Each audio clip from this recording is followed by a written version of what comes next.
Em 27 de janeiro de 2013, a Boate Kiss, localizada na área central de Santa Maria, sediou a festa universitária denominada Aglomerados.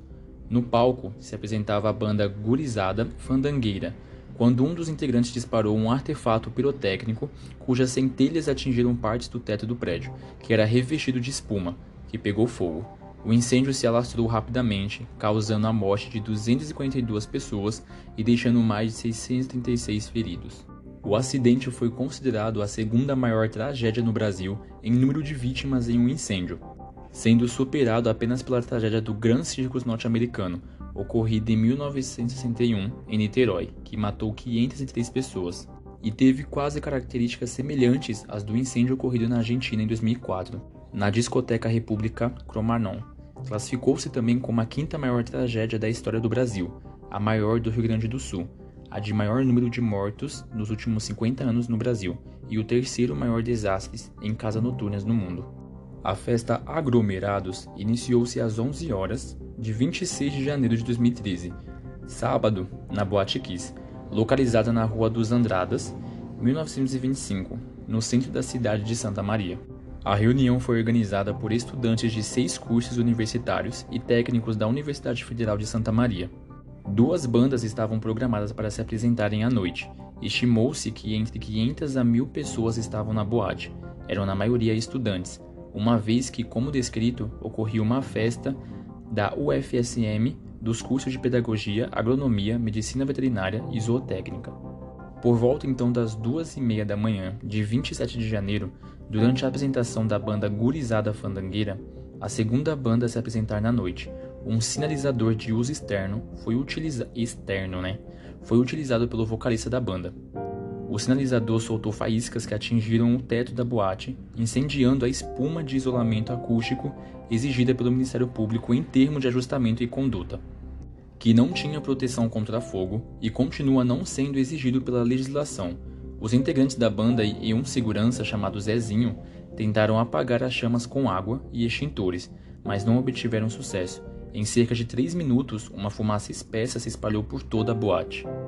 No início do incêndio, não se teve comunicação entre os seguranças que estavam no palco e os seguranças que estavam na saída da boate.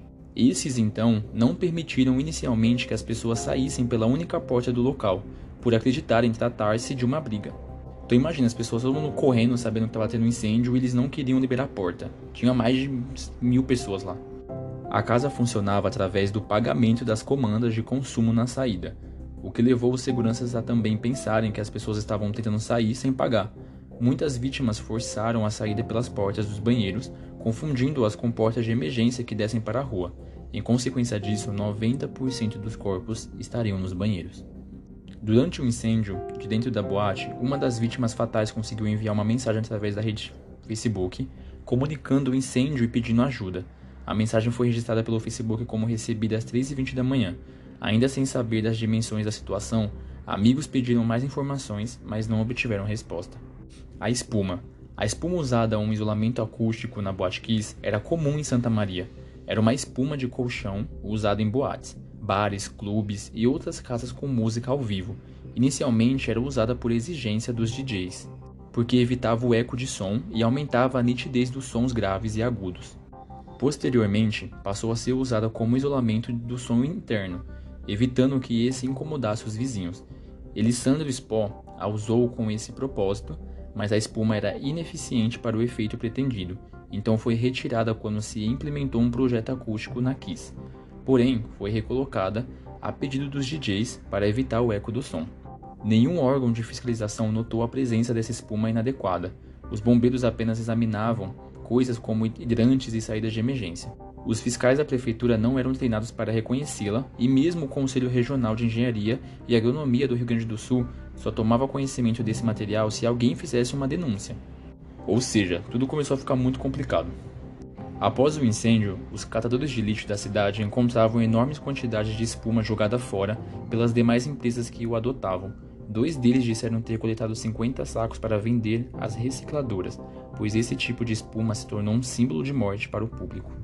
O sinalizador que foi usado, que é um artefato pirotécnico que tem fogo, essas coisas já devem ter visto em filmes, ele tem um intenso luz e calor, que tem como objetivo poder se chamar a atenção de outras pessoas, enviar mensagens, gerar iluminação e principalmente servir como sinal de emergência. Somente isso, sinal de emergência. Então a gente deve ter visto muito em filme que as pessoas usam como estar preso em ilhas, em lugares altos, para poder chamar a atenção de alguma forma. O artefato usado pela banda é conhecido como Sputnik, que é o sinalizador. Segundo a Associação Brasileira de Pirotecnia, deve ser usado em ambiente externo e solta faíscas que chegam a 4 metros de altura, mais do que a altura do teto da boate. Ele deve ser colocado no chão para ser aceso, libera grande quantidade de fumaça e as pessoas devem ficar pelo menos 10 metros do artefato. É proibido usá-lo em locais fechados e próximo a materiais inflamáveis. Ou seja, estava tudo errado já. Ele custa por cerca de 4 a 5 reais e geralmente se usa nas festas de fim de ano. Cianeto. O cianeto, apontado por um laudo técnico como a causa da morte dos estudantes, é uma substância encontrada na natureza e também é um produto da atividade humana. Dentre seus usos caseiros e industriais estão fumigação de navios e edifícios, esterilização de solos, metalurgia, polimento de prata, inseticidas, venenos para ratos e etc. A população está exposta por causa da fumaça dos automóveis, dos gases liberados pelas incineradoras e também por causa da fumaça resultante da combustão de materiais contendo cianetos, como os plásticos. As pessoas mais expostas são metalúrgicos, bombeiros, mineiros, operários de indústria de plásticos e etc. O organismo consegue neutralizar o cianeto, combinando-o com enxofre para formar tiocianato, que é eliminado na urina. Se a quantidade é demasiada, muito grande, o cianeto excedente se une à enzima citocromo oxidase das hemácias, causando privação de oxigênio para as células. Então, ocasionando a morte por parada cardíaca e respiratória, uma vez que o cérebro e o coração são órgãos vitais que dependem de muito oxigênio. O tratamento consiste em administrar o oxigênio a 100% e usar os antídotos, como o nitrito de sódio e o tiosulfato de sódio. A Boate Kiss tinha sido inaugurada no dia 31 de julho de 2009 e era um grande sucesso empresarial.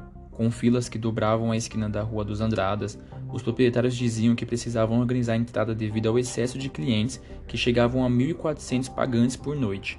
Embora a capacidade do local não passasse de 691 presentes, havia de 1.000 a 1.500 pessoas na noite do incêndio, segundo a polícia. O Alessandro Caligares Pó, conhecido como Kiko, era o sócio principal, piloto de motocross, vocalista de uma banda de música, modelo e ator. Ele era presença frequente nas colunas sociais de Santa Maria, contudo não era o dono oficial da boate, que tinha como razão social o nome Santo Entretenimentos, pois ela estava em nome da sua irmã, Ângela Aurélia, e da mãe dele, Marlene Terezinha. O verdadeiro sócio oficial era Mauro Londeiro Hoffmann, um empresário dono de bares, restaurantes e casas de shows, incluindo outra boate da cidade, muito maior que a Boate Kiss. Mauro comprou metade da Kiss em 2012 para salvar a empresa da falência. Embora recebesse muitos clientes e fosse uma das 3 boates mais importantes da cidade, a casa noturna não rendia muito, porque era pouco frequentada pelos mais velhos que possuem mais recursos financeiros. Segundo a imprensa, como era um cantor, Kiko pretendia usar a boate como alavanca de seu estrelato comercial. Para isso, ele se empenhou em formar um público de jovens universitários, estimulando-os a promoverem festas para angariarem fundos de formatura. Kiko contratava uma banda e divulgava o evento, oferecendo uma comissão para os estudantes se estes vendessem grande número de ingressos. Assim, a casa promovia de 3 a 4 festas por semana, a custo de 15 a 25 reais por pagante. Essa foi a razão de estar lotada como estudantes da UFSM no dia do acidente. A Boate Kiss já tinha sofrido uma ação judicial em 2012 por tentar impedir a saída de uma pessoa que ainda não havia pagado a conta. Na ocasião, um funcionário afirmou que a orientação da empresa era não liberar clientes antes de encontrarem a comanda. A justiça considerou a prática como cárcere privado e condenou a boate a pagar 10 mil reais de indenização à jovem que foi barrada na saída. Além disso, depois do incêndio, um segurança que trabalhou por mais de um ano na boate relatou que nunca recebeu treinamento contra o incêndio e que não existiam portas de saída de emergência. A banda Gurizada Fandangueira misturava ritmos sertanejos com música tradicional gaúcha. Na sua página do Facebook, diziam que a banda inovava nos ritmos e na tecnologia. O uso de artefatos de pirotecnia era comum, mas eles afirmavam que nunca tinha acontecido um acidente antes. Eles se apresentavam quase mensalmente na boate e, conforme testemunhas, foi uma faísca que iniciou o fogo. O vocalista da banda, Marcelo de Jesus dos Santos, tentou usar o extintor de incêndio, mas o aparelho falhou. O sanfoneiro Danilo Jacques foi o único integrante da banda a morrer. O caso da Boate Kiss foi uma grande sequência de erros e omissões dos poderes públicos, sendo o primeiro, um documento precário emitido pelos bombeiros foi usado como plano de prevenção e combate a incêndio, em 26 de junho de 2009. Segundo, apesar das fragilidades desse documento, o primeiro alvará de incêndio foi concedido pelo Corpo de Bombeiros em agosto de 2009, com vigência de 1 ano. Terceiro, a boate começou a funcionar em 31 de julho de 2009, somente com um alvará de incêndio, sem o alvará de localização da prefeitura, só emitido em 2010. 4. De agosto de 2010 a agosto de 2011, a Boate Kiss ficou sem o alvará dos bombeiros, que só foi renovado em 9 de agosto de 2011. 5. Na data do incêndio, o alvará estava novamente vencido. 6. A engenheira responsável pelo plano de prevenção e combate ao incêndio disse ter elaborado o plano conforme uma planta baixa em 2009, mas não acompanhou a execução das obras. 7. A boate foi notificada para fechar as portas em 1º de agosto de 2009, devido à falta do alvará de localização. 8. Em vez de ser fechada, a boate foi somente multada pelo menos 4 vezes, entre agosto e dezembro de 2009. 9. As multas foram aplicadas sucessivamente sem que o alvará fosse expedido e com a boate continuando a funcionar. 10. O alvará de localização foi finalmente expedido em 14 de abril de 2010, depois de 8 meses de funcionamento. 11. A fiscalização da prefeitura fez uma vistoria em 9 de abril de 2012 e descobriu que o alvará de incêndio estava prestes a vencer. 12. Nenhuma providência foi tomada. A primeira notificação, então, foi feita em 1º de agosto de 2009, por um fiscal da prefeitura.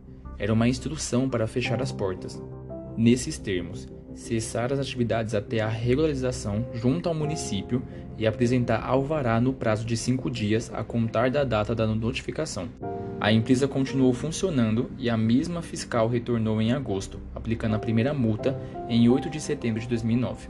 Um mês depois, em 7 de outubro, a boate seguia aberta, sem alvará e sem interdição, tendo sido aplicada a segunda multa.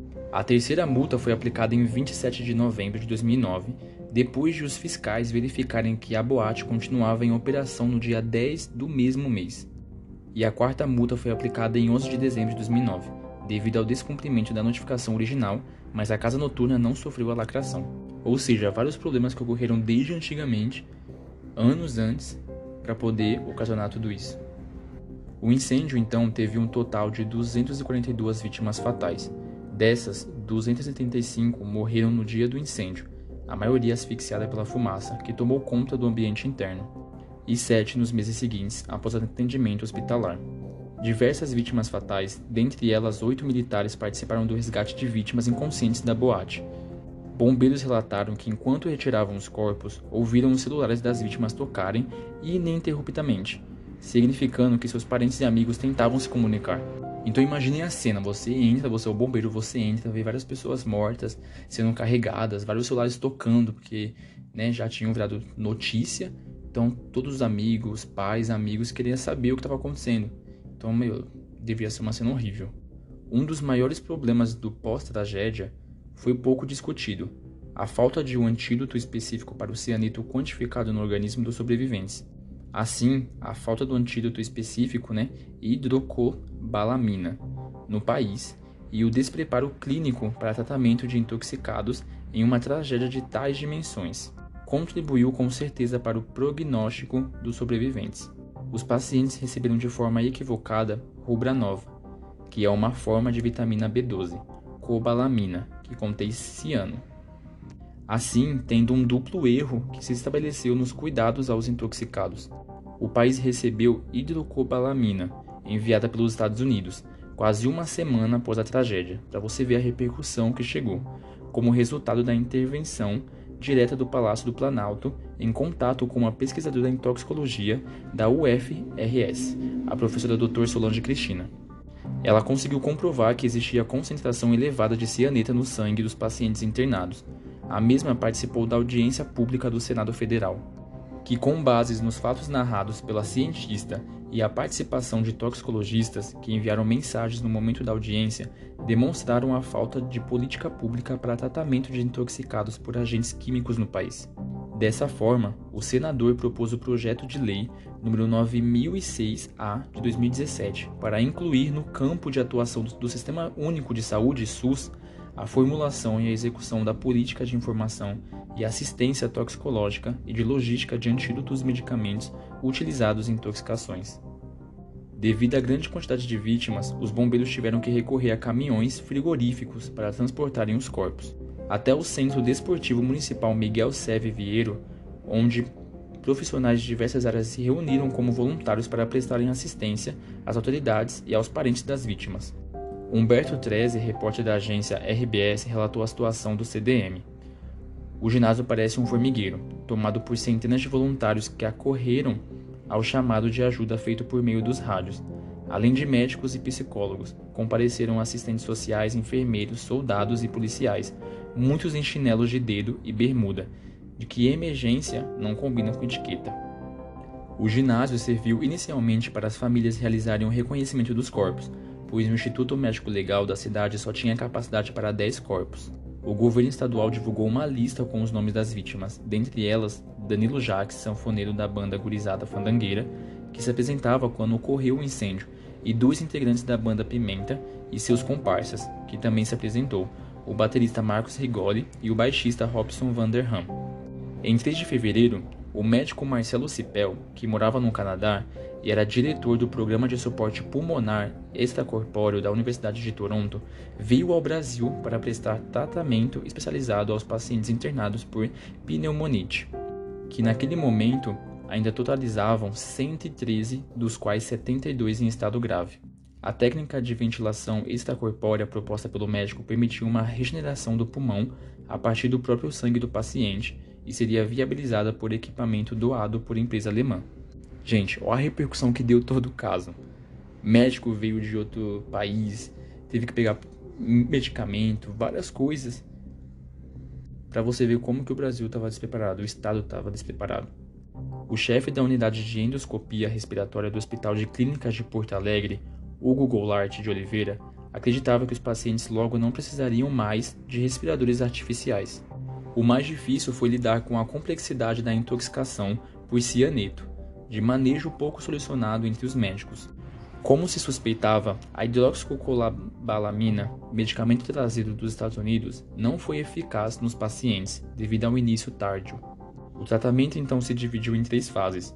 A primeira foi dar o suporte de respiração ao organismo por causa do monóxido de carbono e do cianeto, que causam parada respiratória. A segunda fase consistiu em introduzir um endoscópio nas vias aéreas para remover a fuligem dos pulmões, que causaria grandes complicações. E a terceira fase foi lidar com as sequelas como infecções e fibrose pulmonar. Em 5 de fevereiro, o Ministério da Saúde criou uma rede de serviços de assistência às vítimas do incêndio que recebessem alta hospitalar, com o objetivo de continuar a assisti-las do ponto de vista médico e psicológico. O Núcleo de Atenção Psicossocial contava com 164 profissionais divididos em equipes de médicos, enfermeiros, psicólogos, fisioterapeutas e etc. Segundo o secretário estadual da Saúde, Ciro Simone, 81 pacientes permaneciam hospitalados, sendo 23 com ventilação mecânica. O ministro da Saúde, Alexandre Padilha, anunciou em 22 de fevereiro que o atendimento avançado abrangeria os pacientes que foram internados com comprometimento pulmonar ou queimaduras, as pessoas que tiveram contato na boate com os gases inalantes, os amigos e familiares das vítimas que precisassem de psicólogos e os profissionais envolvidos no atendimento que também precisassem de apoio psicológico.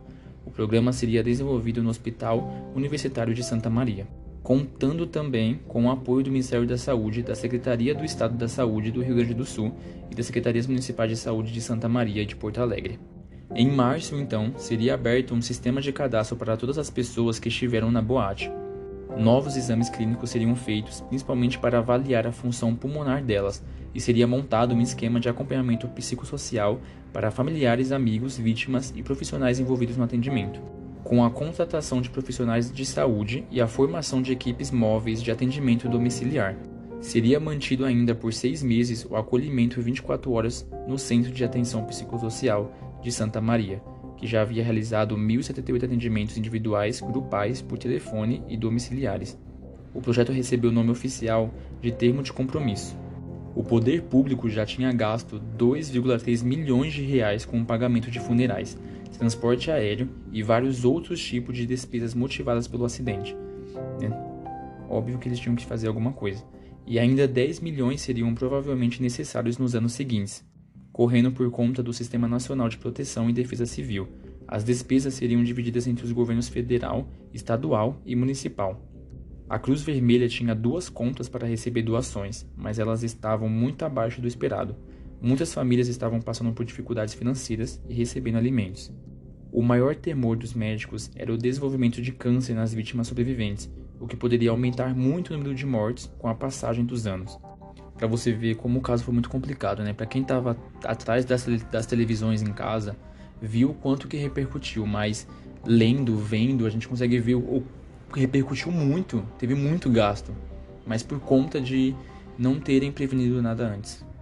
Uma pesquisa conduzida pela Universidade de Cincinnati mostrou que bombeiros têm risco ampliado para tumores de testículo e próstata, além de linfomas e mieloma múltiplo. Além disso, as pneumopatias benignas, como fibrose pulmonar difusa, fibrose intersticial e enfisema, que foram sequelas pulmonares do incêndio, aumentam a chance de câncer. A população exposta aos gases tóxicos liberados no incêndio teria que ser monitorada por vários anos, até mesmo para melhor compreender os efeitos tardios do cianeto no organismo. 10 meses após o acidente, a situação das vítimas sobreviventes era incerta. Mais de uma centena estavam em condições clínicas complexas.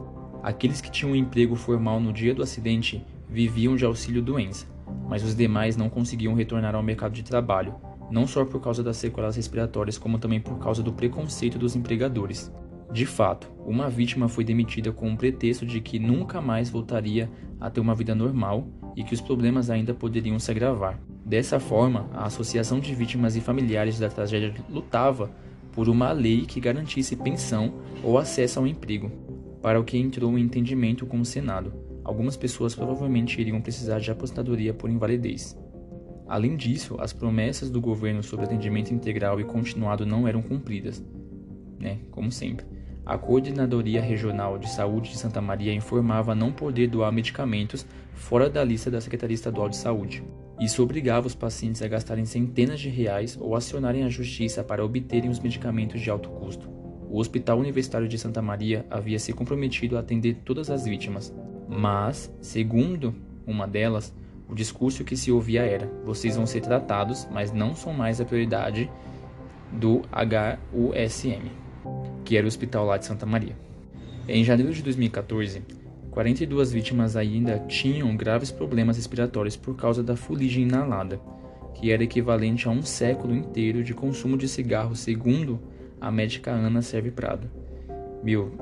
A gente acha que é simples, mas imagina o tanto de fuligem que a pessoa estava no pulmão. Além de sentirem cansaço e falta de ar após poucos passos, os pacientes tinham perdido potência na voz e sentiam o gosto de borracha queimada na boca. Os outros sintomas comuns eram tosse crônica e cheiro de fumaça persistente. Eles utilizavam medicamentos que os faziam expelir um catarro negro. No entanto, a convivência no hospital os levava a formarem amizades e contribuía nas suas recuperações psicológicas. O tratamento deveria continuar até 2017, pelo menos. Bom, vamos falar sobre a repercussão, porque só de chegar até aqui viu quanto que foi de repercussão. O caso ganhou repercussão mundial. Veículos internacionais como a CNN, BBC, Al Jazeera, El País, Diário de Notícias, Le Monde, Corriere della Sera, The New York Times, Clarín, dentre outros, destacaram notas em suas manchetes principais. A rede de televisão CNN relatou o incidente tanto na televisão como na internet e afirmou que o mundo não aprendeu com os erros do passado. O jornal argentino Clarín comparou o incidente à tragédia com características semelhantes ocorrida em Buenos Aires em 2004, quando uma discoteca pegou fogo, matando 194 pessoas e deixando centenas de feridos. O espanhol El País identificou a tragédia como uma das piores do país. Gerou também grande comoção pública, não só no Rio Grande do Sul, mas também nos outros estados brasileiros. diversos países, bem como celebridades e autoridades religiosas do Brasil e do mundo, enviaram mensagens de solidariedade. O prefeito de Santa Maria, César Schirmer, decretou luto oficial por 30 dias. Foi a primeira vez que luto tão extenso foi decretado no município. O governador do estado do Rio Grande do Sul, Tarso Genro, lamentou a tragédia e anunciou em sua conta no Twitter que viajaria a Santa Maria ainda pela manhã.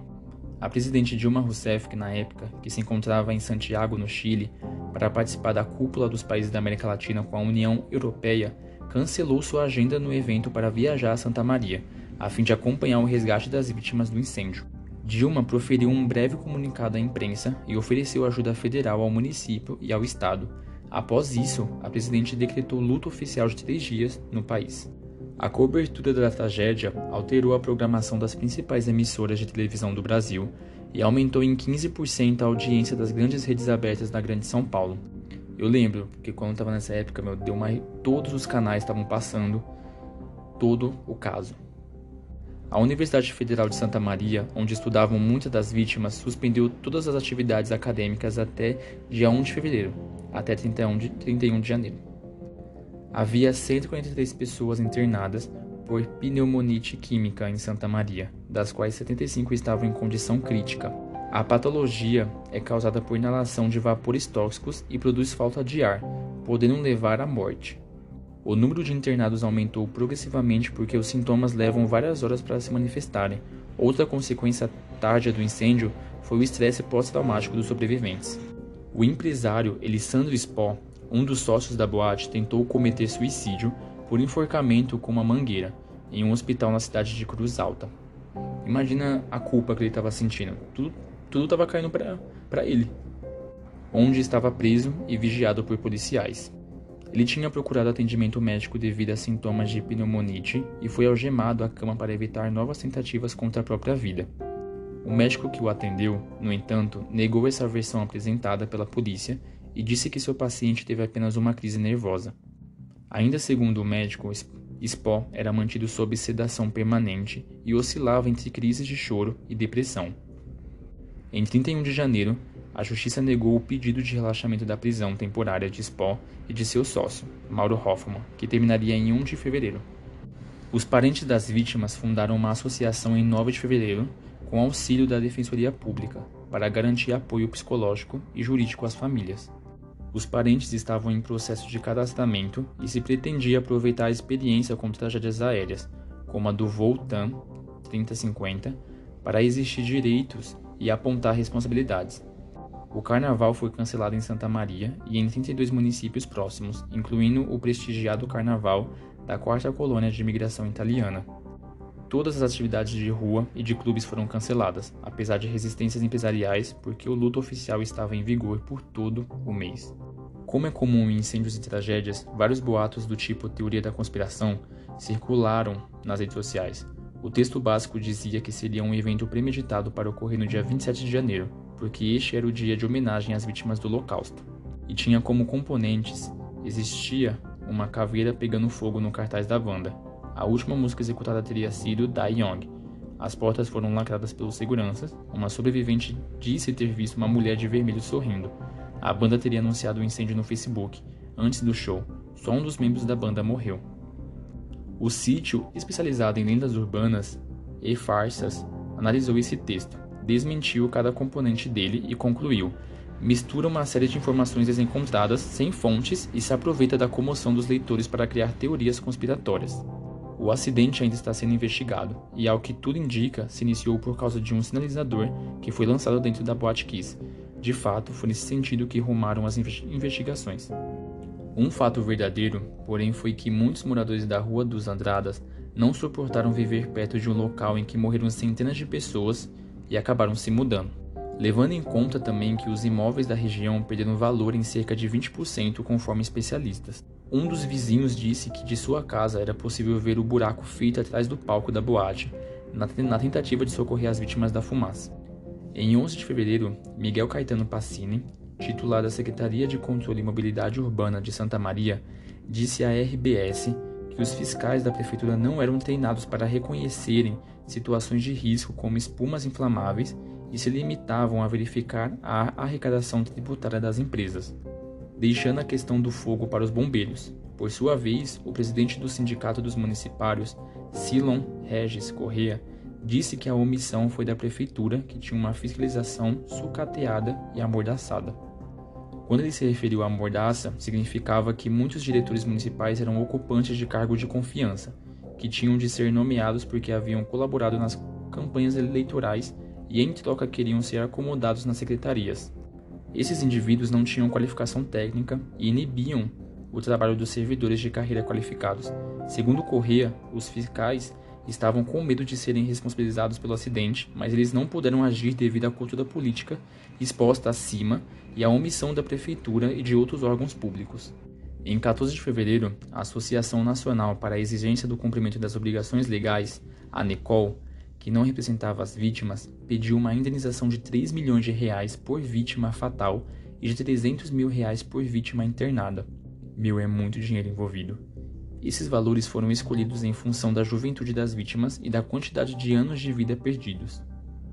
Isso é, porque as vítimas perderam muitos anos de vida produtiva em potencial. A ação judicial seria movida contra os sócios da boate e contra a banda. O Ministério Público foi requisitado pelo advogado que representava a associação para acompanhar o processo judicial. O presidente da ANECOM, Walter Eulis Martins, disse que a associação filantrópica sediada em São Paulo não precisava de procuração para pedir indenizações e que estava apenas buscando justiça diante do clamor popular. Segundo ele, o juiz é que deveria arbitrar o valor da indenização, independentemente do pedido, e o valor arrecadado seria depositado em um fundo de amparo às vítimas. Euler era também ouvidor da Associação de Defesa dos Direitos dos Proprietários de Veículos Financiados e Mutuários e pastor da Igreja Evangélica Cristã Presbiteriana de São Paulo. A verdadeira associação foi oficializada com a aprovação de seu estatuto e o encaminhamento de uma ação coletiva de reparação de danos e indenização à Defensoria Pública. Essa deveria ingressar em juízo dentro de 2 semanas, após a conclusão do inquérito policial. O pedido de indenização seria dirigido a entidades públicas, como o Estado e a Prefeitura, além dos proprietários da casa noturna e talvez de fabricantes de espuma. Os familiares que dependiam financeiramente das vítimas poderiam obter uma ação de antecipação de tutela em caráter de urgência, paralela à ação coletiva. Chegando em junho, um bombeiro de Eriquim divulgou uma carta no Facebook, em protesto público contra o governador do estado, Tarso Genro. Marcos Fernando Pádua demonstrou grande indignação contra as insinuações de corrupção e negligência dos bombeiros no caso da Boate Kiss, que foram muitas, argumentando que a corporação sofria de um excesso de demandas e de falta de recursos. Em resposta, foi submetida à prisão militar e a um inquérito administrativo. A Associação dos Bombeiros do Rio Grande do Sul divulgou uma nota de solidariedade ao soldado, enfatizando também as dificuldades do Corpo de Bombeiros e defendendo a liberdade de expressão dos servidores militares. Em 20 de julho, os pais e sobreviventes fizeram uma caminhada de protesto contra o cenário de impunidade que aparentemente começava a se configurar com os atos do Ministério Público e o inquérito policial militar, que inocentaram servidores civis e bombeiros, assim como o prefeito César Schirmer. Eles, pela primeira vez em 6 meses, reuniram-se em caminhada até a frente da boate e criaram tumulto no local, enquanto gritavam por justiça e chamavam as autoridades de hipócritas. A Brigada Militar controlou a situação com esforços de diálogo. Na noite de 2 de fevereiro, centenas de pessoas fizeram uma vigília em frente à boate até o horário em que começou o fogo, às 2 da manhã. Conduzida por padres e pastores, contou com sobreviventes e parentes das vítimas que montaram cartazes de protesto, acenderam velas e cantaram músicas religiosas. No horário exato do acidente, ocorreu uma salva de palmas, algumas pessoas desmaiaram e foram atendidas por médicos no local. Uma sobrevivente reconheceu o cheiro do gás tóxico, o cheiro da morte, entre aspas, que ela disse ter sentido desde o início da rua. A estudante de 18 anos ainda estava em tratamento devido aos sintomas de pneumonite causados pelo vapor químico. Antes, às 9h30 da noite, milhares de pessoas lotaram a Basílica da Medianeira numa missa do 7º dia em homenagem às vítimas, rezada pelo bispo auxílio de Porto Alegre, Dom Jaime Spengler, e pelo arcebispo de Santa Maria, Dom Hélio Adelar Hubert. Foi dirigida especialmente aos jovens. Hoje será uma noite de fé. pela fé, e a partir da fé vamos encontrar esperança e justiça, disse Dom Jaime na homília. Houve também uma missa do 7º dia em Porto Alegre, na paróquia do Santo Antônio, com a presença de 400 fiéis. O dia 27 de fevereiro começou com muitas homenagens. Pelo primeiro mês da tragédia, centenas de pessoas se reuniram na Praça Saldanha Marinho às 8 da manhã e fizeram muitos ruídos com sinos, palmas, cornetas e buzinas de carros. A manifestação durou 15 minutos e teve-se muita emoção de pais e familiares das vítimas mortas. No Hospital Universitário de Santa Maria, médicos e pacientes bateram palmas durante 1 minuto, em frente ao prédio. E quem não podia sair do quarto, acenou pela janela. Integrantes do movimento Andradas Viva colocaram 239 faixas em frente à boate. Às 7 horas da noite, houve uma caminhada que partiu da Praça Saldanha Marinho e se dirigiu ao Hospital de Caridade, onde muitas vítimas foram atendidas e 4 permaneciam internadas. Depois de 1 minuto de silêncio, as pessoas foram à igreja de Nossa Senhora de Fátima para a realização de uma missa. Havia cerca de 2.000 pessoas no movimento chamado Sair do Luto e Ir à Luta, com cartazes, fotos, pedidos de justiça e roupas pretas. Outros cultos de diversas religiões foram feitos durante o dia, para encerrar o primeiro mês desde o incêndio. Em 27 de abril, os familiares fizeram uma reunião no local para lembrarem os 3 meses do acidente. Pouco antes das 3 horas da madrugada, eles fizeram uma roda e contaram suas experiências naquele dia, em uma forma de terapia coletiva. Cerca de 50 pessoas da cidade e dos arredores participaram e deixaram depoimentos emocionados. Às 3h20 da manhã, horário do fogo, rezaram e fizeram 1 minuto de palmas, continuando depois a rezarem e cantarem músicas religiosas. Segundo o presidente da Associação das Vítimas, foi uma oportunidade ímpar de os familiares se reunirem e darem seus relatos. Eles estavam precisando disso, desse momento de interação. A homenagem se completou com uma caminhada no centro da cidade e uma missa à noite. Uma estrutura com várias garrafas serviria para que as pessoas deixassem mensagens dentro delas. A imagem de um anjo, extraída de uma nuvem que o artista fotografou no dia do acidente, ficaria sobre a cúpula.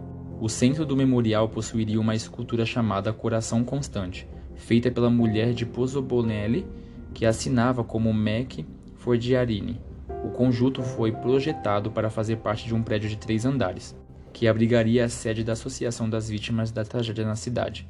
Entretanto, a obra só poderia ser feita depois de acabado o processo judicial e dependendo de uma desapropriação feita pela Prefeitura Municipal.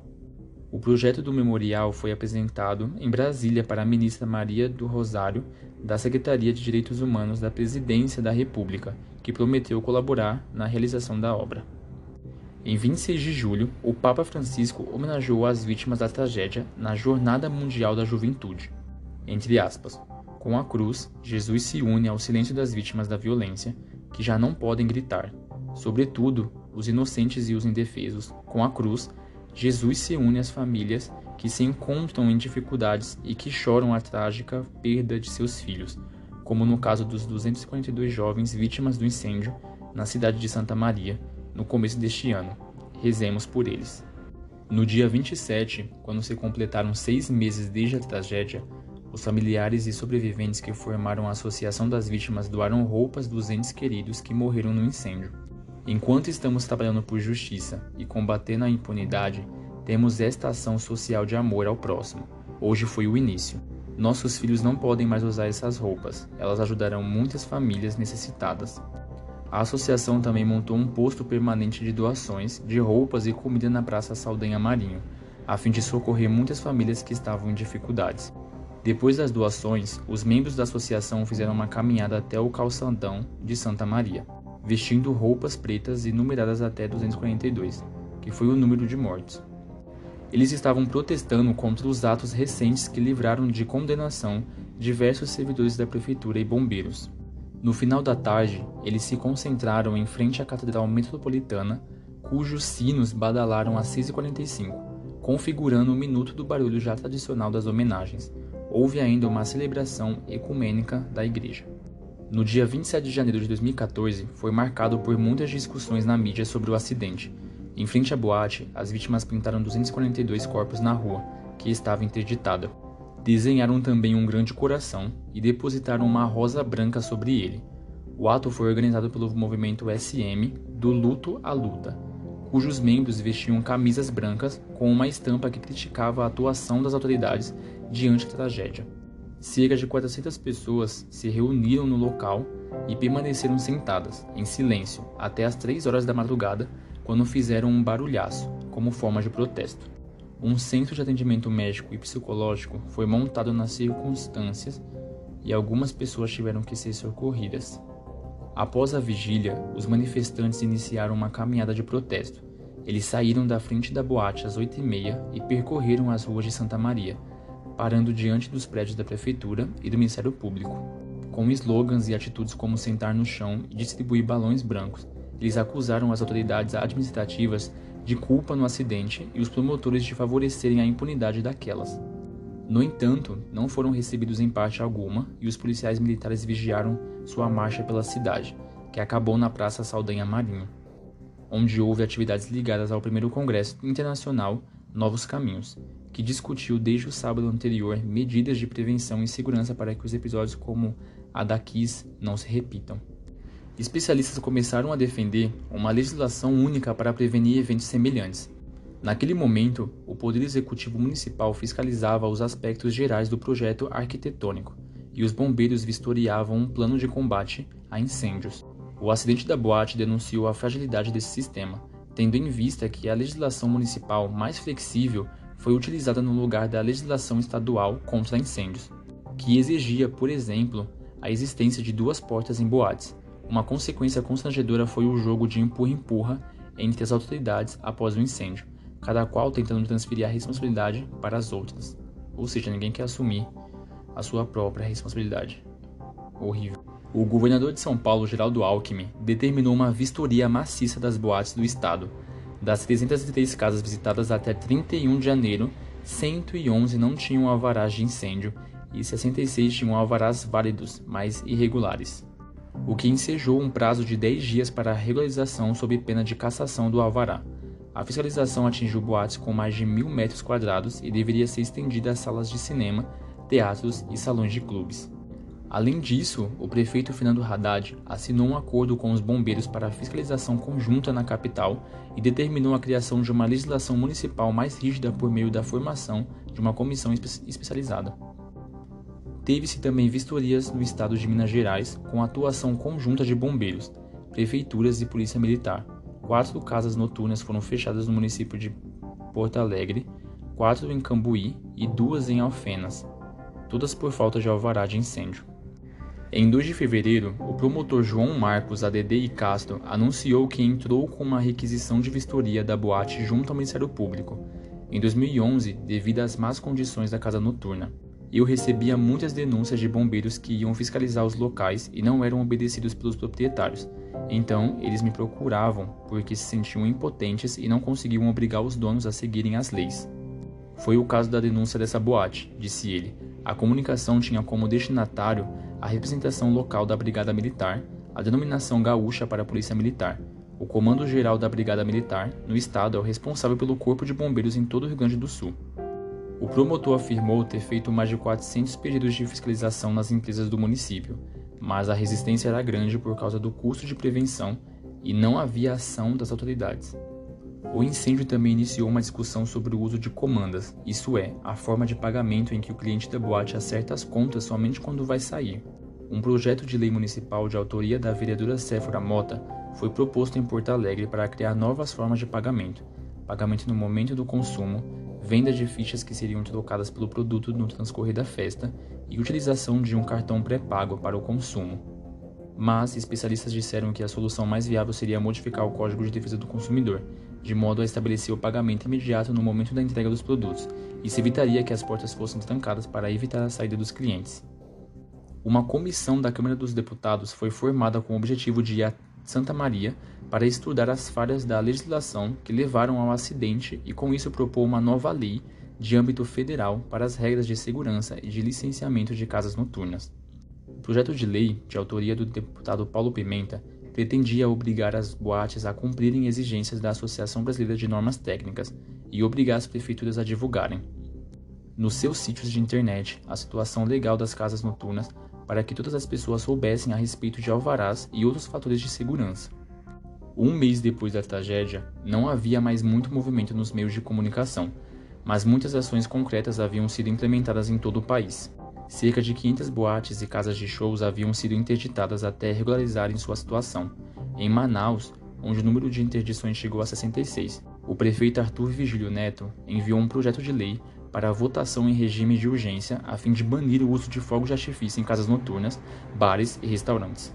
A Prefeitura de São Paulo criou um sistema de internet para que as pessoas verificassem as condições de segurança em todos os locais de reunião da cidade.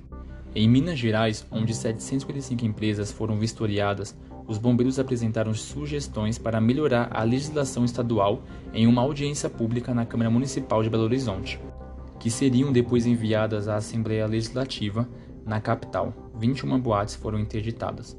No Rio de Janeiro, 209 boates foram vistoriadas e somente 5% delas tinham segurança total contra incêndios. Segundo o secretário de Defesa Civil do Rio de Janeiro, Coronel Sérgio Simões, em 2012, 479 casas da reunião de público, dentre restaurantes, teatros, boates e locais com música ao vivo, solicitaram vistorias do Corpo de Bombeiros para a regularização. Apenas 257 locais foram aprovados. O incêndio da boate foi também o maior acidente de trabalho já ocorrido no Rio Grande do Sul, conforme o relatório do Ministério Público do Trabalho. A Boate Kiss tinha 35 trabalhadores, 17 com carteira de trabalho assinada e 18 sem registro. Desse total, 14 morreram no incêndio. Além disso, outros 2 trabalhadores foram identificados entre as vítimas e mais 6 eram profissionais de segurança terceirizados e músicos das bandas que tocariam naquela madrugada. A procuradora de Santa Maria, Bruna Lencium Desconce, abriu um procedimento para a regularização de casas noturnas quanto à prevenção de incêndios em todo o estado, além de inspecionar pessoalmente o local no dia seguinte. A Procuradoria também pediu que a Prefeitura enviasse uma lista de boates e outros locais com capacidade acima de 50 pessoas na cidade, cujos alvarás seriam vistoriados para evitar que novos acidentes acontecessem. Embora não seja um órgão fiscalizador, o MPT pode pedir ao Ministério do Trabalho e Emprego que efetue a vistoria do local, que pode então ser notificado ou interditado. 18 profissionais que atuavam na KISS, quando ouvidos pela Polícia Civil, disseram que não receberam treinamento para uso de extintores nem para evacuação em casos de tumultos ou incêndios, além do que os seguranças não tinham equipamentos de comunicação. Eles poderiam pedir benefícios previdenciários ao INSS e entrar em ações na Justiça Trabalhista. Vocês conseguem ver, a repercussão jurídica que deu. Em 23 de maio, o Senado aprovou um relatório sobre a legislação contra incêndios no Brasil. A Confederação Nacional de Municípios participou das discussões e provou que apenas 14% dos municípios do país tinham instalações de bombeiros. Logo, mais de 4.000 não tinham esse serviço. As conclusões do relatório foram criar uma minuta do Código Nacional de Segurança contra Incêndio e Pânico, regulamentar as atividades dos corpos de bombeiros militares e dos bombeiros civis, municipais e voluntários, padronizar os procedimentos operacionais para os corpos de bombeiros e desenvolver um programa educacional nas escolas. A comissão temporária que elaborou esse relatório trabalhou por 60 dias, realizando 6 reuniões e audiências públicas com especialistas da área e empresários promotores de eventos com grande público. Em 10 de junho, a Assembleia Legislativa do Rio Grande do Sul aprovou um anteprojeto de lei para aumentar a segurança contra incêndios.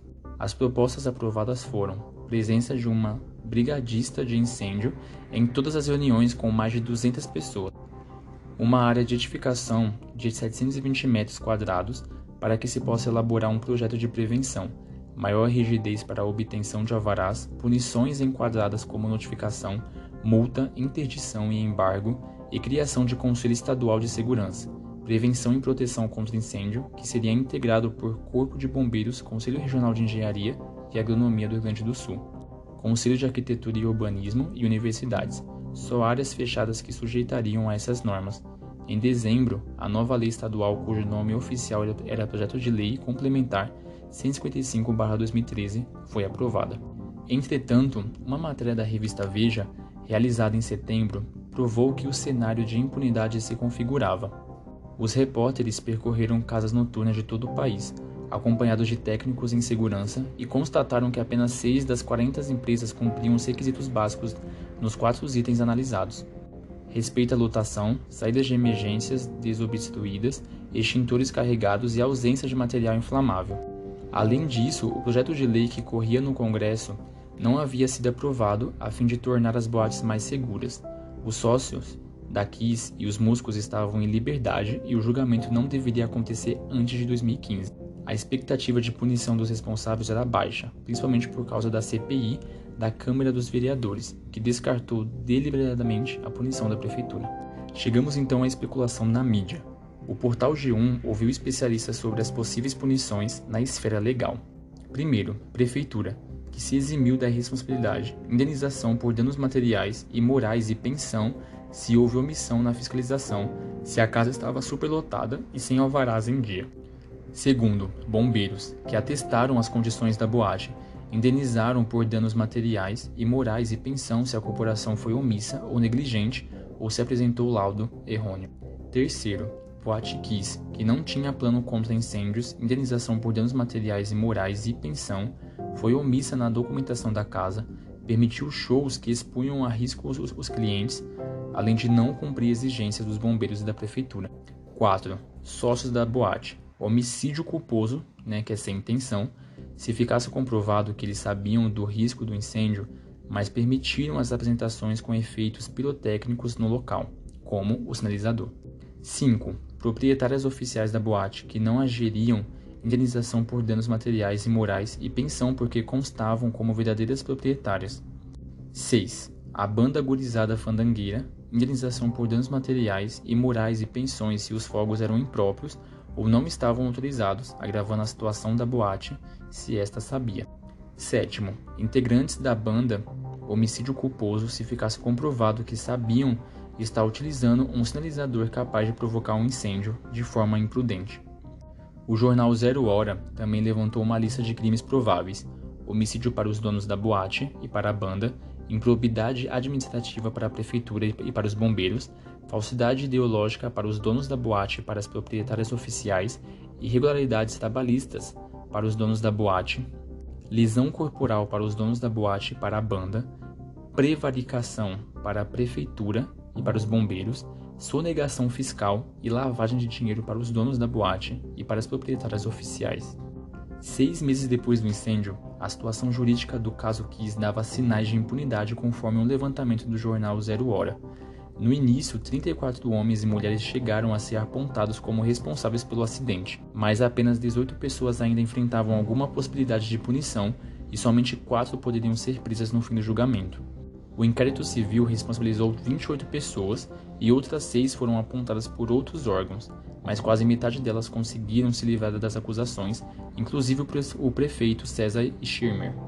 2 sócios proprietários da boate, um músico e o produtor da banda gurizada fandangueira, sujeitos a apenas iniciais de 12 a 30 anos de prisão por homicídio. Eram os 4 réus que poderiam ainda ser presos.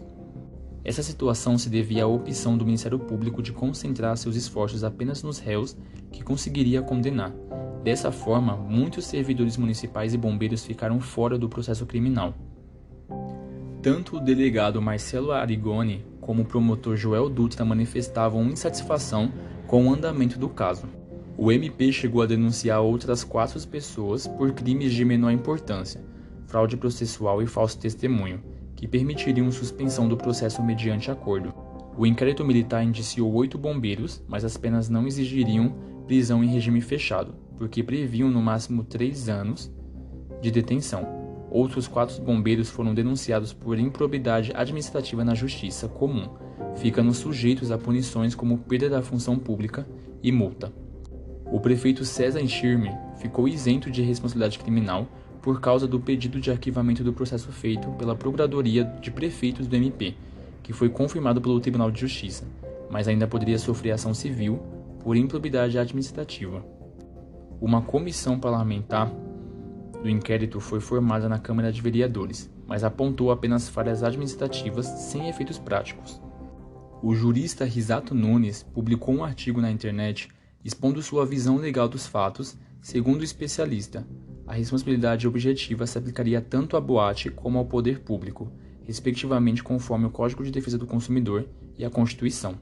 Essa forma de responsabilidade consiste em verificar somente se houve um nexo de causalidade entre o dano sofrido pela pessoa e a conduta do agente em serviço, não cabendo a discussão de culpa do agente, ou seja, havendo dano e causalidade. A boate e o Estado teriam que indenizar as vítimas sem que se discutisse a culpa de um ou de outro. Esse nexo de causalidade seria fácil de provar tanto no caso da boate, com suas atitudes veiculadas na mídia, como no caso da omissão dos órgãos públicos em termos de fiscalização. Não se verificam situações que pudessem afastar a responsabilidade objetiva, como a culpa exclusiva do consumidor ou da vítima, e os integrantes da banda teriam responsabilidade solidária com os sócios da boate. Além disso, a tese de irresponsabilidade do Estado em caso de omissão já estava pacificada pelo Supremo Tribunal Federal.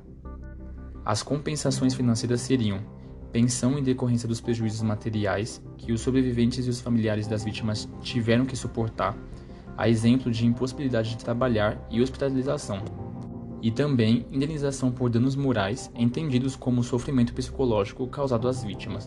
Essa indenização poderia ser atenuada pela prestação de assistência pelo agente das vítimas. Risato também iniciou um abaixo-assinado para pleitear que os deputados e senadores ou a presidente Dilma Rousseff elaborassem respectivamente um projeto de lei ou uma medida provisória para alterar o Código de Consumidor no sentido de evitar a superlotação das boates e extinguir as comandas. Risato Nunes era professor de Direito, mestre e doutor em Filosofia de Direito pela PUC-SP. Era também livre docente em Direito do Consumidor pela PUC-SP e desembargador aposentado do Tribunal de Justiça de São Paulo. O cara era brabo, hein?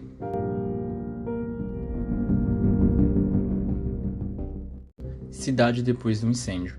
O município de Santa Maria voltou à normalidade aos poucos. Nos primeiros dias, teve-se um clima de luto e silêncio na cidade.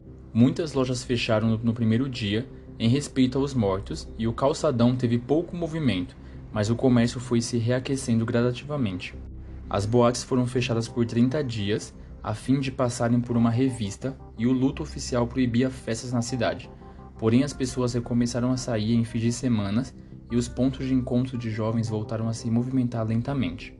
Os músicos profissionais que viviam de apresentações tiveram graves perdas financeiras devido à súbita interrupção das festas.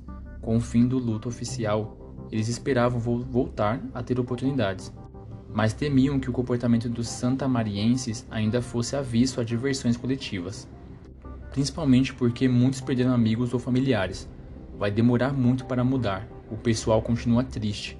Na universidade, lembramos tudo o que aconteceu. É complicado. Ficamos pensando no quanto somos vulneráveis, disse uma estudante universitária de 22 anos.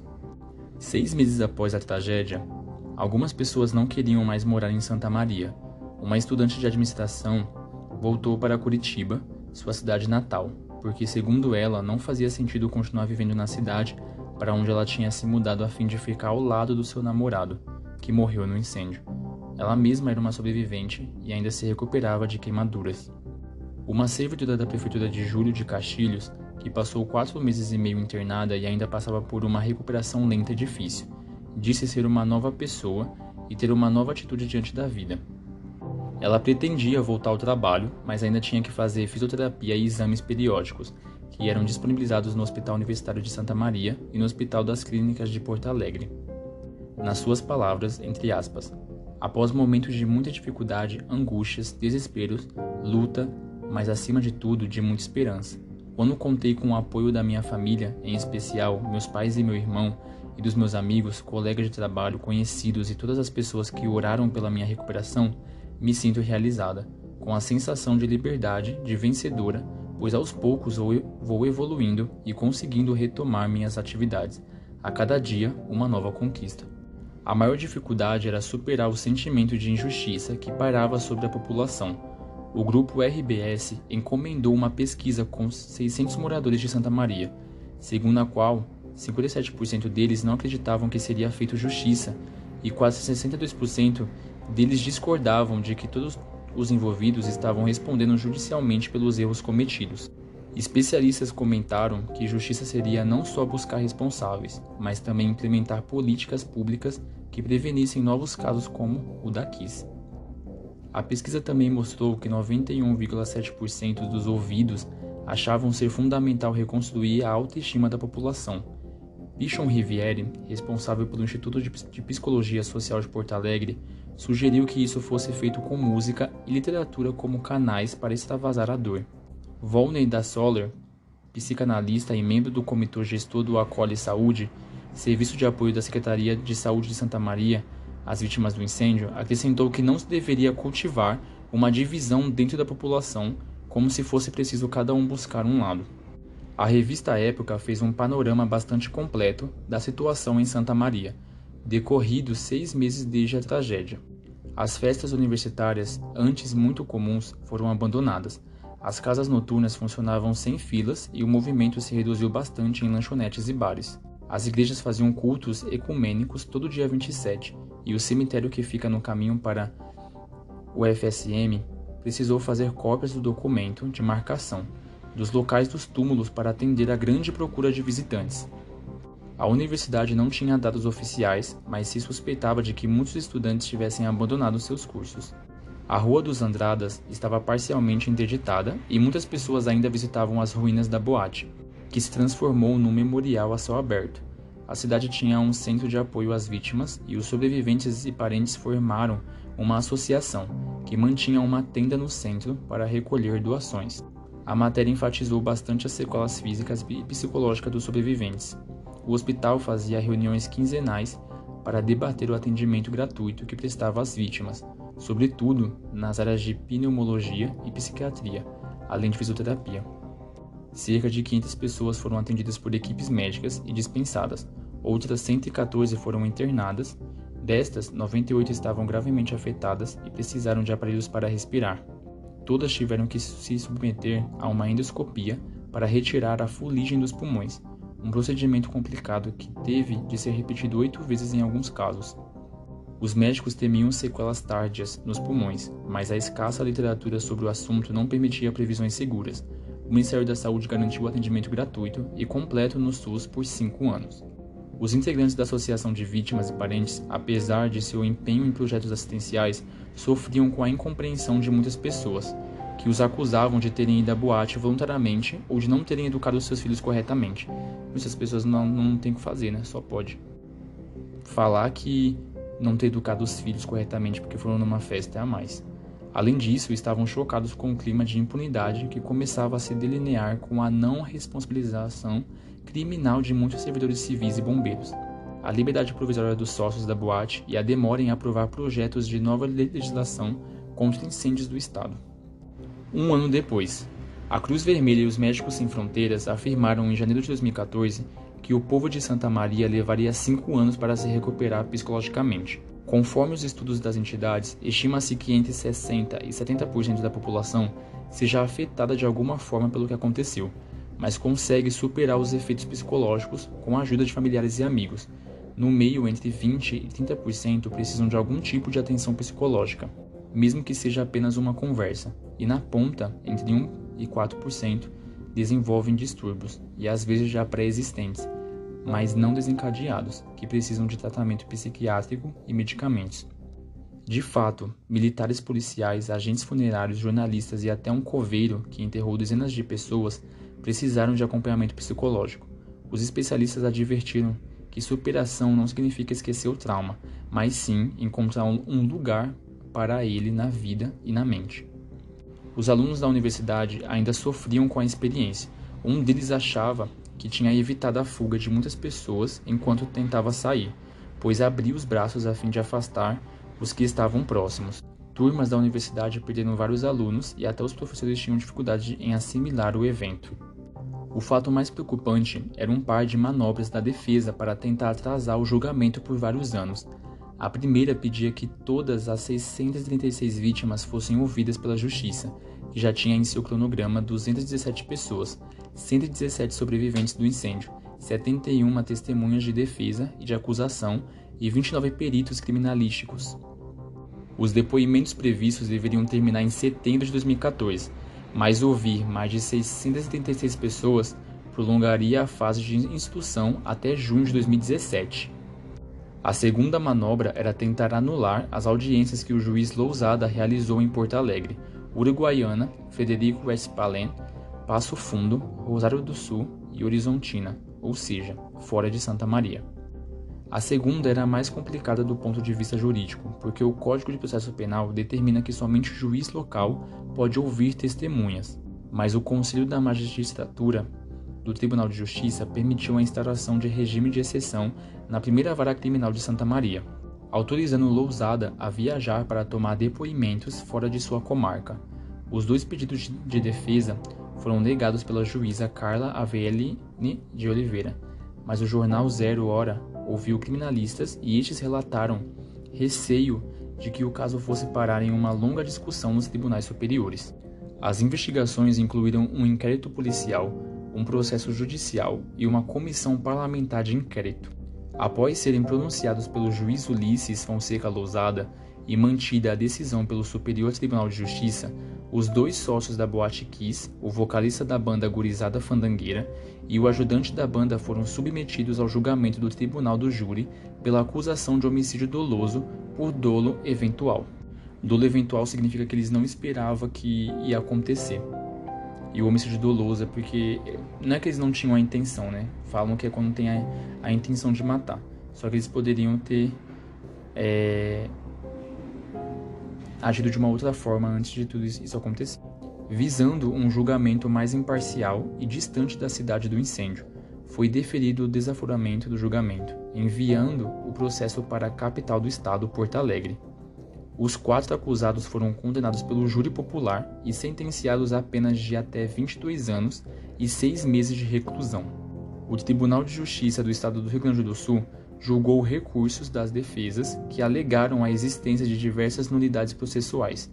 O julgamento ocorreu no dia 3 de agosto de 2022, 9 anos depois, e resultou na anulação das condenações e de todo o processo do júri, desde a fase de seleção dos jurados até a sentença. A anulação ocorreu por maioria de 2 votos a 1 e teve fundamento principalmente no método de seleção dos jurados, que não seguiu o regimento do Código de Processo Penal. Todos os réus foram soltos no mesmo dia da anulação do júri. Foi isso que revoltou toda a cidade e o país. O resultado total do júri foi, vou especificar os 4, né? Que foi o Elisandro Spó, o sócio da boate. Ele pegou 22 anos e 6 meses de prisão por homicídio simples praticado com dolo eventual. Mauro Hoffman, sócio da boate, ele pegou 19 anos e 6 meses de prisão por homicídio simples praticado com dolo eventual. Marcelo de Jesus, vocalista da banda, 18 anos de prisão por homicídio simples praticado com dolo eventual. E Luciano Bonilha, auxiliar da banda, 18 anos de prisão por homicídio simples praticado com dolo eventual. Essa decisão, proferida pelo Conselho de Sentença, formado por 7 jurados, 6 homens e uma mulher, causou uma revolta no mundo jurídico. Não se trata de uma indignação simplesmente de advogados, pois se fosse, poderia ser tomada como um corporativismo de classe. O julgamento da Boate Kiss foi um dos maiores da história. A nulidade acontece quando a sentença foi feita de modo que impacta o rito do processo. Isso depende de caso para caso. Quanto às regras processuais, elas estão previstas na lei. Se houver violação, pode caber a nulidade. Isso não quer dizer que o Tribunal do Júri não tem poder para condenar, mas sim que ele reveja a decisão. Com a anulação e até a realização do novo julgamento, os réus devem ser soltos. Qualquer pessoa que não foi condenada como trânsito em julgado é inocente. Pesa sobre ela um processo, mas ela não foi condenada, ela é inocente. As partes, então, todos os réus, eles apelaram em 3 de agosto de 2022, à primeira Câmara Criminal do Tribunal de Justiça do Rio Grande do Sul, que anulou o júri e revogou a prisão dos 4 acusados, cabendo, então, um recurso para a decisão. Então, ou seja, eles estão soltos. O julgamento ainda pode ir a outras instâncias, porque teve um habeas corpus que colocou eles em liberdade. Então ainda está para o Supremo Tribunal Federal resolver todo esse caso. Vamos falar agora sobre algumas obras artísticas referentes à tragédia. Alguns meses após a tragédia, foi lançado o livro Kiss, Uma Porta para o Céu, do escritor e padre Lauro Trevisa. Desde o lançamento, em março, o livro causou comoção entre os familiares das vítimas. Um trecho afirmava que 2 vítimas foram encontradas vivas no caminhão frigorífico que levava os corpos ao ginásio municipal. Outro trecho dizia que aqueles que morreram tentando salvar as pessoas dentro da boate agonizaram antes de sucumbirem ao gás cianetos, e havia também insinuações de sexo no céu e recomendações para que as pessoas não se deprimissem ou se revoltassem. Entretanto, o livro causou muito mais revolta do que consolo, e o advogado de uma das famílias sustentou que a liberdade de expressão não pode prevalecer sobre a dor das vítimas. De fato, algumas famílias que pareciam ter superado o trauma do acidente reviveram sua dor psicológica por causa dos fragmentos polêmicos. A Associação de Familiares de Vítimas e Sobreviventes da Tragédia de Santa Maria pediu a retirada de circulação do livro. A ação correu na Justiça Estadual de Santa Maria, tendo como ré a editora e distribuidora da Mente, de propriedade do padre, que é conhecido por seus 78 livros de autoajuda. Além disso, os pais de uma das vítimas pediram indenização de R$100 mil por danos morais. O escritor suprimiu esses trechos na segunda edição, após a primeira ter se esgotado. Após depor na Polícia Civil, Lauro Trevisa não foi indiciado pelo delegado Sandro Meiners, pois o texto não foi considerado criminoso. A Justiça negou uma liminar para suspender a venda do livro. Este é um dos trechos polêmicos, entre aspas. Anote na sua agenda que no céu há abundância conforme os seus desejos individuais. Há muita alegria, música inesquecível e muito amor nos corações. Haverá sexo por lá? Se você achar bom e tiver vontade, haverá. O céu é imune a qualquer possibilidade de saudade, mal-estar, carência e privação. O que você imaginar de bom e maravilhoso, se lhe é dado. Esqueça essa ideia ingênua de passar o tempo todo vendo anjinhos tocando harpa. Uma coisa é certa, pode haver muitas boates no céu, mas boate Kiss, nenhuma. O documentário Tragédia em Santa Maria foi produzido para a televisão Discovery Channel, contrariando a política do canal. O programa foi produzido em tempo recorde para ser apresentado na noite de 27 de abril de 2013, quando se completaram 3 meses do acidente. Geralmente, os documentários da emissora são produzidos meses ou anos após os eventos, mas esse foi produzido em apenas 2 meses e meio, sob o comando da produtora Mixer de São Paulo, que reconstituiu o incêndio. A vice-presidente de desenvolvimento e produção da Discovery Networks na América Latina, a italiana radicada nos Estados Unidos Michela Chiorelli, contou que tomou a decisão porque a dramaticidade do caso levou a emissora especializada em documentários à mobilização quase imediata. Ela disse também que, apesar de estar acostumada a eventos trágicos, esse foi diferente porque atingiu jovens, pessoas no começo da vida. O objetivo, segundo a produtora, era dar voz aos especialistas e aumentar a consciência para esse tipo de problema. O diretor da produção brasileira, Daniel Bilio, entrevistou familiares ainda sobre o impacto do desastre, ao contrário de outro documentário do Discovery.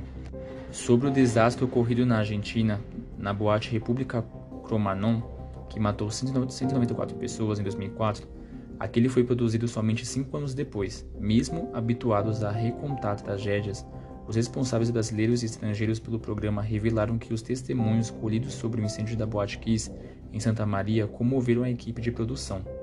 Nas palavras de Bilio, todo o processo foi muito doloroso, uma das missões mais difíceis da minha vida. Como sou documentarista, não jornalista, não costumo cobrir os fatos no calor dos acontecimentos. Nesse caso, me deu um nó na garganta, durante as várias entrevistas com familiares. O documentário foi exibido para 13 milhões de assinantes do canal Discovery no dia 27 de abril e reprisado na noite do dia seguinte. A exibição nos Estados Unidos deveria acontecer em junho. Em 27 de janeiro de 2014, após um ano do acidente, foi lançado o filme Janeiro 27, dirigido pelos cineastas Luiz Alberto Cassol, que é natural de Santa Maria, e Paulo Nascimento, que já estudou na cidade. A produção do longa-metragem partiu da Associação dos Familiares de Vítimas e Sobreviventes da Tragédia de Santa Maria. Cassol, um dos diretores do longa, disse que o documentário também abordaria os incêndios que ocorreram em boates dos Estados Unidos e da Argentina, e mostraria que tragédias semelhantes poderiam se repetir se algo não fosse feito. O prestigiado seriado de televisão CSI, da rede de televisão estadunidense, apresentou em 27 de janeiro de 2014 um episódio especial inspirado no caso Kiss, escrito e produzido por Liz Devine. O nome do episódio é Torque Song, que se traduz literalmente como canção incendiária, mas em inglês coloquial designa músicas românticas excessivamente dramáticas ou trágicas. A A equipe da famosa série que investiga cenas de crime se desloca até uma boate que pega fogo em circunstâncias bastante parecidas com as da boate brasileira. Uma banda de skinheads que se apresentava no local é a responsável pelo começo do fogo, havendo também a citação da espuma de poliuretano. O canal Sony exibiu um episódio no Brasil. Em janeiro de 2018, a jornalista e escritora Daniela Arbex lançou o livro Todo Dia, a Mesma Noite, a história não contada da Boate Kiss, onde ela mostra depoimentos de sobreviventes, familiares das vítimas, equipes de resgate e profissionais da área da saúde que estavam envolvidos no caso. Em 23 de novembro de 2021, a Netflix anunciou que está trabalhando em uma minissérie com o mesmo título e baseada no livro da escritora. As filmagens estão previstas para começar em 2022. O acidente foi considerado a segunda maior tragédia no Brasil, em número de vítimas em um incêndio.